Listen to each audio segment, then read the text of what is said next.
Welcome to Accountants Law Pod, where accounting professionals and law firms converge. Hosted by Linda Artisani, Sarah Prevost, and Stephen Libhart. Well, hello, my friends. How are you? Woohoo! We're here. It's past the tax deadline, Well, today's the final day for the. but this will be past that. Oh, this will be past that. Okay, woohoo! Yeah. What are we getting past, Linda? The March 15th deadline. Oh, yes. Yeah. So today, speaking of, I think we want to really center this around staying ahead of tax and regulatory changes. And I feel like we want, in our pre-conversation, we were discussing what does payroll taxes, salaries mean when you're an entity that is electing S, or you're a corporation, you need to have your S Corp corporation, I should clarify that. And when you need to have a reasonable salary, what are your withholdings? What are your retirement saving plans options that you need to be doing? What are the things to maximize and update and change with the rise and tide of your business? And with the things that are so in flux, because we don't really know. It's kind of hard right now to even know what's going to happen in 2025. Yeah. Are they going to roll things back to cover 2025? Or is this all the stuff that's happening that change is going to be for 2026? All that's unclear. I think that makes it harder. Obviously, if you're a bookkeeping firm, you should be discussing things with your tax professional, because that's not where we should be advising too much. We can talk about how we see it or what we know it to be, but we have to let them know that we're not tax advisors, and nor do we want to be, and that they would need to talk to their tax person who knows the whole picture of personal side, because that's where we don't really have that clear picture. We don't always know what's happening in a client's life and other side of it outside the business. And I think that's important too. Well, so many law firms start out as LLCs, and there's that time when they have to cross that bridge to become an S Corp. And to your point, we're not here to give, we are not qualified to give all that advice, but we are qualified to hold their hand, get them to the tax person, to recommend and say, talk to your tax preparer, your CPA, and find out when it's time. And Sarah, you were mentioning this before we came on air. The reasonable salary, the 401ks, have a TPA, a third party administrator on your 401k plan. That's not a mystery item out there that you talk to once a year. Involve them in the conversation, and whether you're top heavy in your 401k program compared to what your employees may be putting into the plan, and how much you can put in, and all those sorts of nuts and bolts. Oh, you're talking about the safe harbor, the HCEs, safe harbors and all of that. That all falls together when you make these changes from entity types. But if you are a person changing from an LLC to an S Corp, make sure your bookkeeping firm knows that you're doing this, because right. I had them tell us, like, oh, did I mention that I did this back in June or whatever? They'll be like, oh, I changed the entity altogether, or I'm just electing. And it's good to know that, because then they just keep doing distributions and never even set up a payroll. And it's like, you need to put then there's payroll catch up to do. Well, the qualifying markers are you must have a payroll, right? Yeah. You must have a reasonable payroll. Excess shareholder distributions are typically treated as capital gains, depending on how you've worked it. And you can't have one higher than the other. How your health insurance gets covered in that. There is a full layer of things. Sarah, describe what the payroll, how do they use, what's that term? Reasonable compensation. That's exactly what I was just going to say, Sarah. What is reasonable salary? You're wicked smart. Well, I think, okay, the best way, like Linda and I, Steve, you run your business. What is our reasonable compensation? There are benchmarks out there. There are surveys out there. There's data and tools that we could use too. Our tax professionals use it. I prefer, I'm like Linda and yourself, Steve.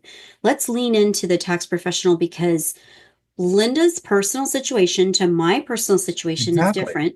Yeah. But our reasonable salary for the type of work that we do, and we're in buckets, we're owners. So owners, we're doing our work, and then we're managing the marketing, and we have a fragmented piece.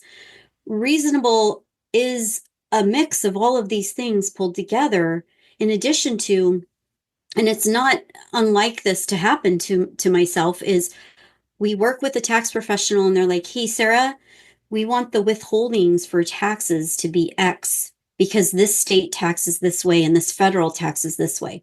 Go in and adjust it. Well, we're 3 months into the year. Mhm. Right. The annual withhold, you just gave me annual numbers. I'm going to do the math based on what's left for payroll, right, Linda? Like we would do. But reasonable comp comes down to not just like, I use this joke. I'm a medical doctor. I'm going to pay myself $25,000 annual salary. Okay, that's great, doctor. But yet I'm going to take shareholder distributions in excess of $300,000.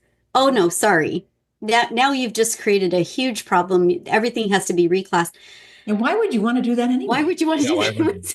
Right. I know why. The answer back would be from the client, I don't want to pay those stupid payroll taxes. Yes, you do. Yes, you do. I got it for you. Yeah, yeah.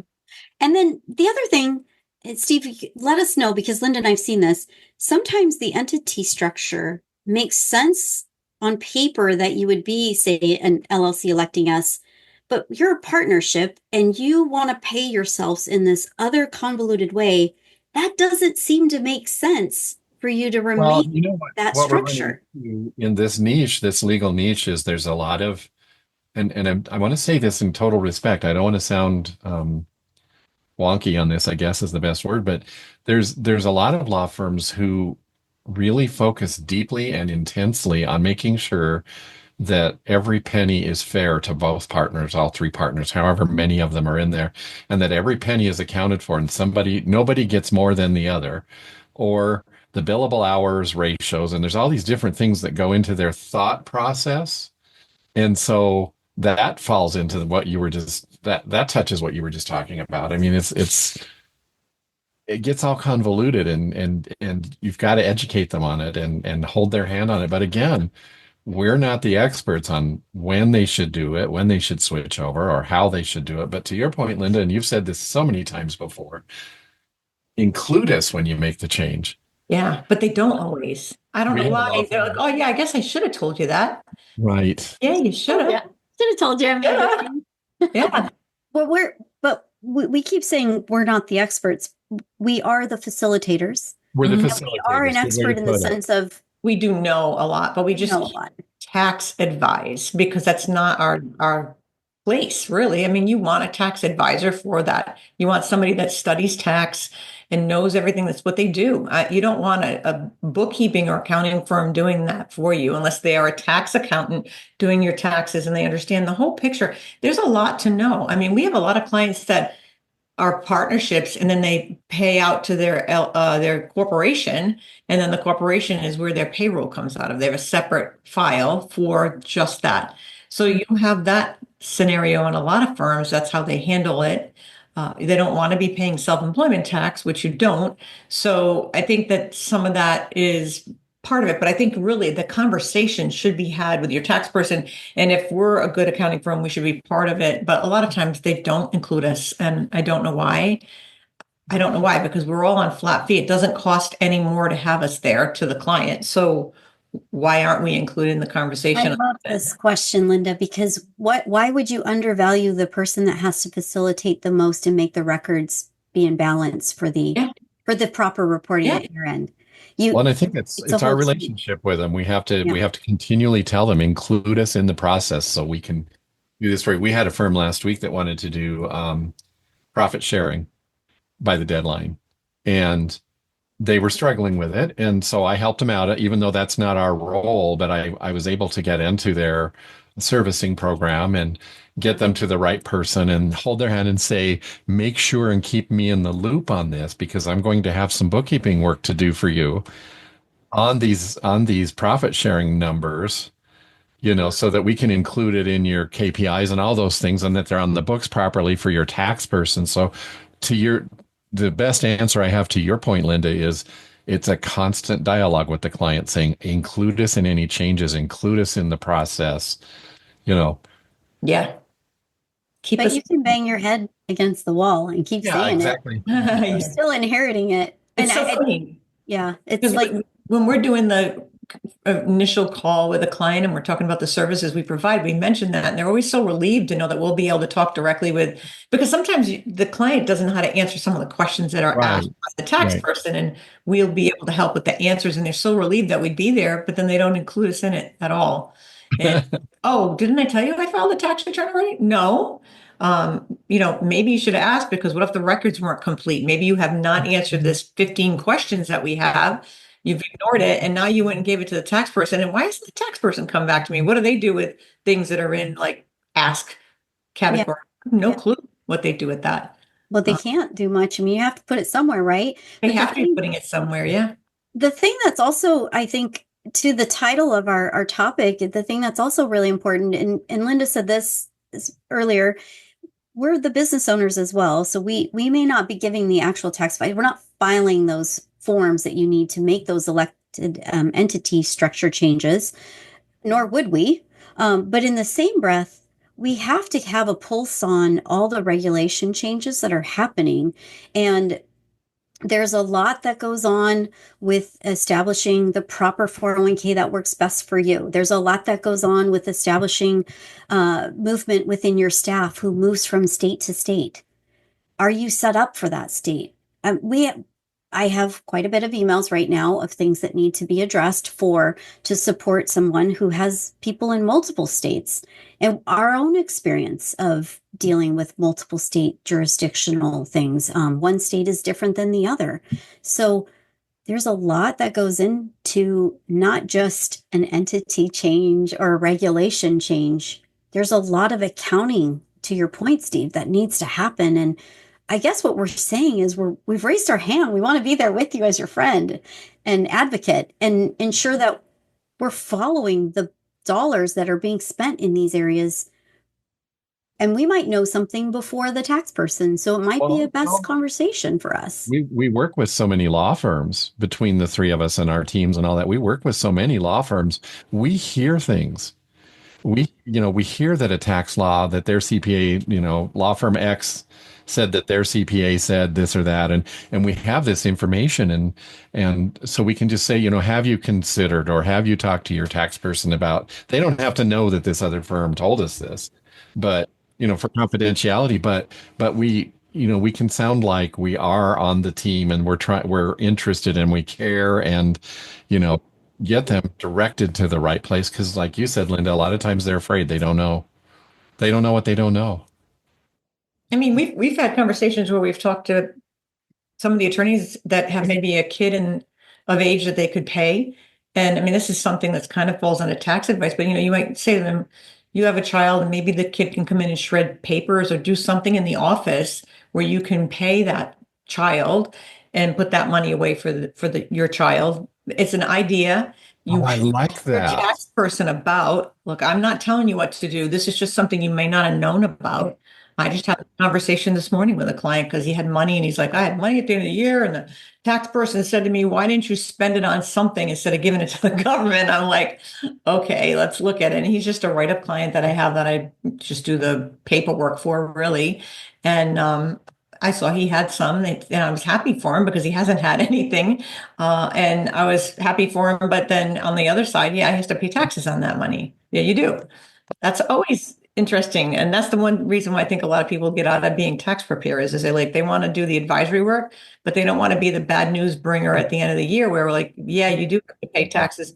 I'd rather be told I have to pay taxes. I'd rather have my money be put away quarterly. That's another conversation that we've had to have with clients because we were like, did you pay your estimated? And they're like, estimated what? Oh, yeah. And then, well, I'll just pay that in April. No, you don't want to do that because you made money in the first quarter or the second quarter or the third quarter. We really need you to be paying it quarterly so you stay compliant. And then you start talking about that with them, hoping that the tax person has at least had the conversation. But they get so busy, they don't have a lot of conversations with the clients. And we're with them all year long. And it's There's a shortage. There's a shortage in our industry in general, right? So, and to your point, Linda, this year's estimates are predicated on prior year's earnings. Yep. So we're seeing the numbers alongside you. And if we see an up or a down, we're going to want to have the supportive conversation of, hey, here's your layout. We've got first off, give us the tax return and the That's action another big items. issue, Sarah. Talk about a big pain in the butt. Like, Yeah. do I have to beg for the tax return? That's what I feel like. I feel like the nagging wife begging, can I please have the tax return? What do you want it for? Have you gotten that answer back? Yep. Well, I want to tie your books to tax. Why do you want to do that? I just, I mean, I would like the tax person to give me the adjusting entries, but they don't. I just, Why do you want to do that? I don't know. For my health. Yeah, I just do it because I like to waste time. But we've all three of us have had a conversation with a client. Yeah. And it's interesting, and it's educating them is really what it falls down into, the educating the client. And this is not what they do. We just had that conversation with somebody last week. They're like, oh, I hate all the number stuff. This is not what I do. And we're like, that's why you hire us to do it, because we do like doing this. So there's your difference. And then they're like, oh yeah, that's true. I'm like, I can't do what you do. So yeah, why would you want to do it We all yourself? do what we do.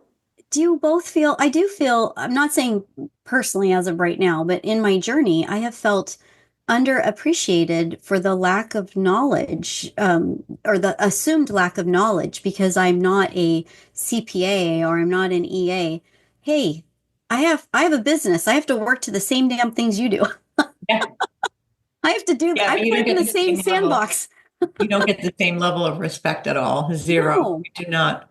And And we've had sometimes, yeah, colleagues basically fully admit they have taken their 2 letters or 3 letters off their last name of the title, didn't disclose that they had this education, and fully treated horribly by not just the client tax, but the tax professional to them, only to divulge, hey, look, I am actually a non-practicing CPA and I totally know what you're talking about. And we've had the reverse happen. So I feel like, to what you were mentioning earlier, Steve, the appreciation for knowing we're not sitting around and just wondering about these things to wonder. We're in your file, we're in your lives on the business side. And the personal side, why it's so important to have these full conversations with a tax professional, is they have the full picture of your business and your personal. We can recommend, as Linda brought up, we can only recommend what we see or what our thoughts are to have a starting point of a conversation.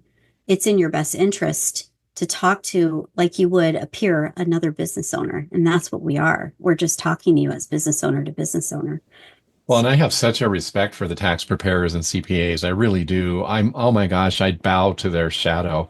They have a very, very stressful job. And so many of them nowadays are leaving that advisory role and just preparing. Some firms are just cranking out tax returns based on the data they're given and not, and then there's the other ones that really have that passion to be in the advisory side. Just like in our world, there are bookkeepers who just want to crank out numbers and go home at night, and other ones who care on taking that journey with the client, and really making a difference. But with the tax preparers and CPAs, it's, I really like to have it just as clean and spick and span as possible. And we've got to be involved, and our clients have to care that we're involved for success. We're always learning. We're always learning something. Like, one tax preparer does it one way, another one does it differently. It's a tailored service to what's needing to happen. And we're not saying our recommendations are 100% right. We just want to include you in the dialogue ahead of time, because there's a lot of noise out there. There's a lot of people offering the most craziest. Like, I just saw something about real estate and offering this and how you can get in on the ground up with $0. And I'm like, okay, the too good to be true kind of thing was, but yet at the same time, what does that do to you personally? How does it affect you? You've just started yet another venture.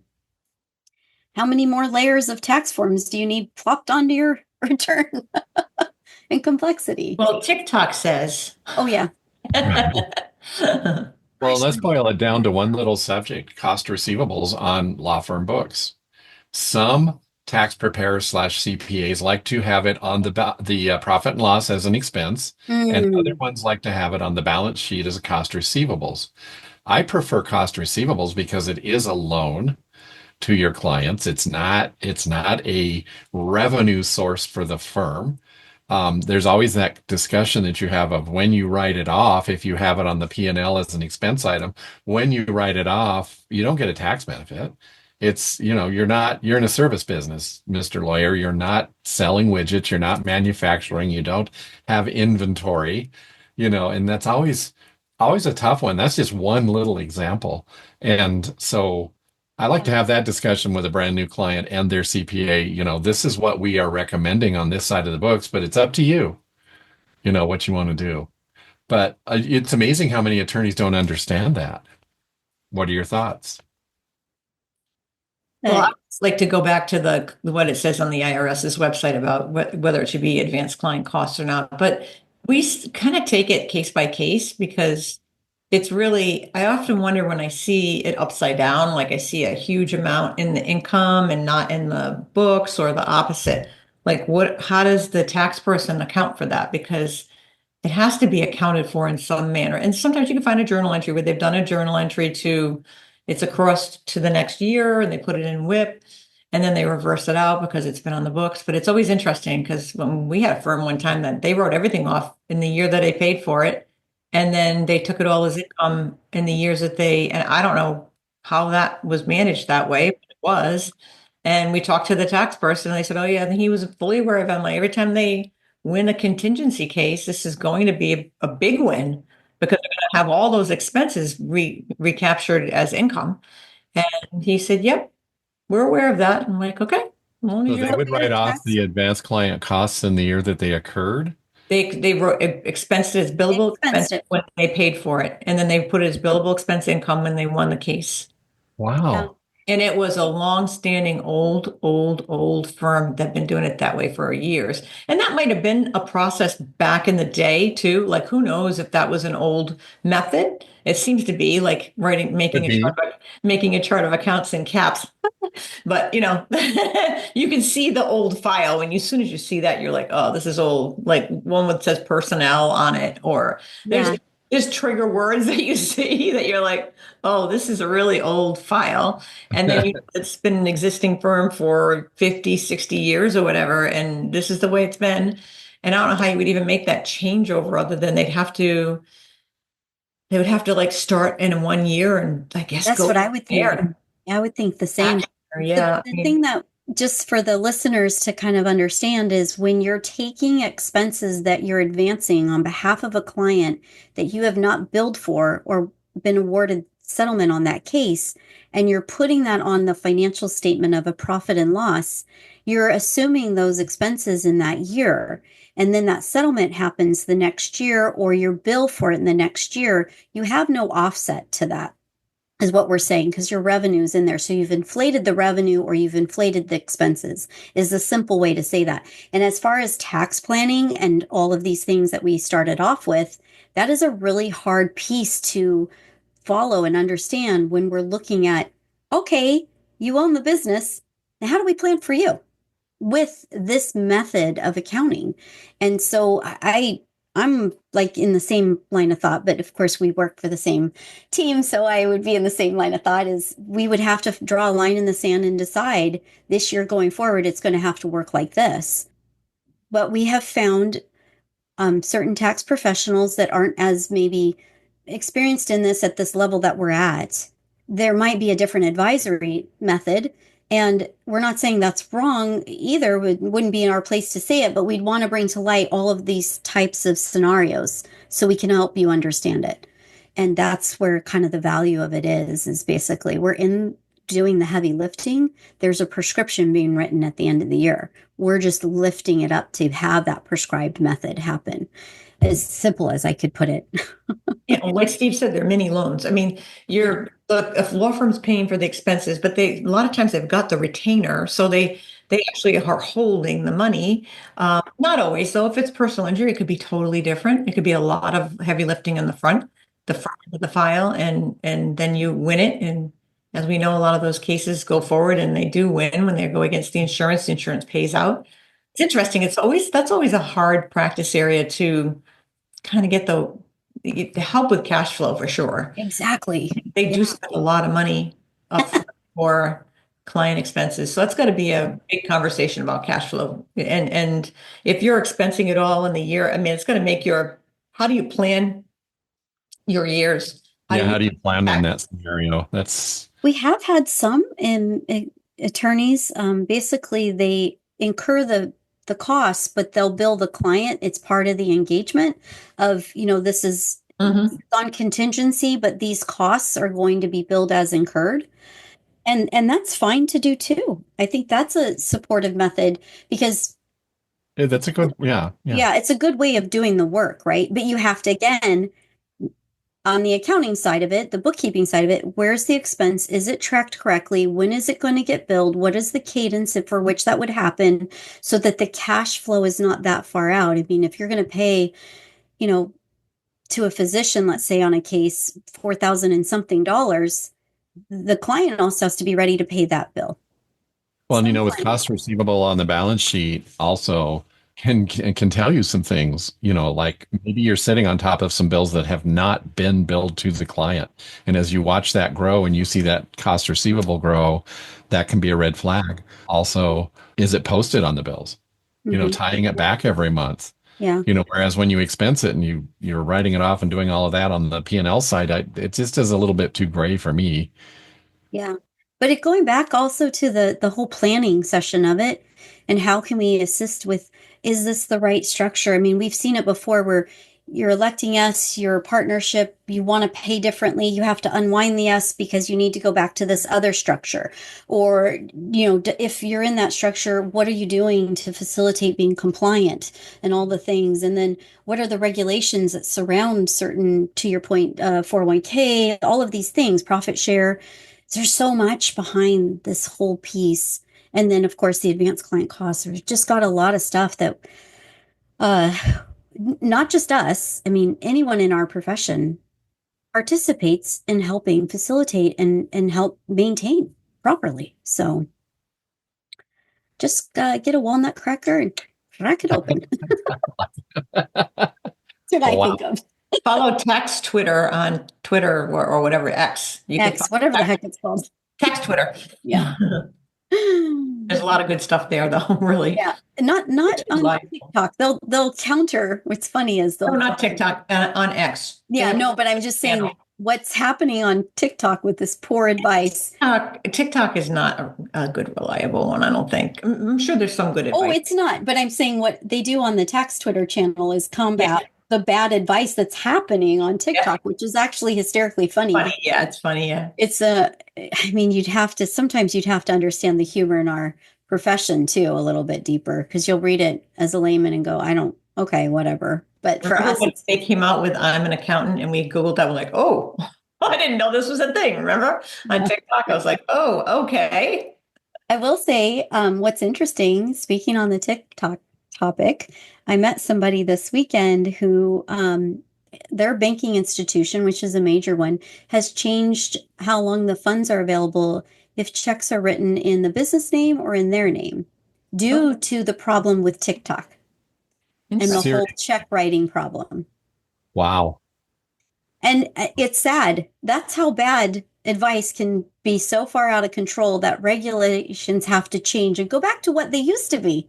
Because those people that are younger than us have no idea what it meant to putting a check in the bank and you're guaranteeing those funds for 2 weeks, essentially. Yeah. Or vice versa. So, yeah. Well, that's all for today. I think we got to move on. Yeah. That made my head spin. But you get through. I like the nutcracker analogy. Yeah, you like it. To support the Accountants Law Pod, don't forget to like, share, and leave a review. And if you haven't already, hit that subscribe button on YouTube or wherever you enjoy your favorite podcasts. If you have questions or topic requests, shoot us an email at info@accountantslawpod.com or send us a message through our website, accountantslawpod.com. To join our weekly Accountants Law Lab Mastermind sessions, head over to accountantslawlab.com to sign up. Thank you, everyone. Thank you. Bye. Bye. Have a good day.